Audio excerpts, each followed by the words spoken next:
Ready to turn Kodi into a powerhouse? Let's install the Green Monster build on Kodi 21 Omega. First, open Kodi. Go to Add-ons and tap Settings. Enable unknown sources to allow third-party installations.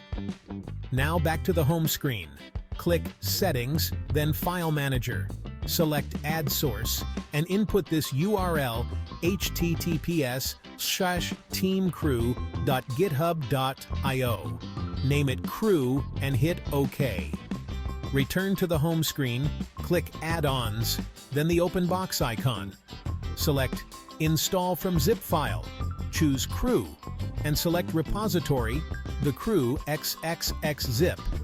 Wait for the notification. Next, install from repository, find the Crew repository. Go to Program Add-ons and install the Crew. Wait for the notification. Finally, from the Crew Wizard menu, select Build menu, find Green Monster Kodi Build, and click Install. Congratulations, you've installed the Green Monster Kodi Build.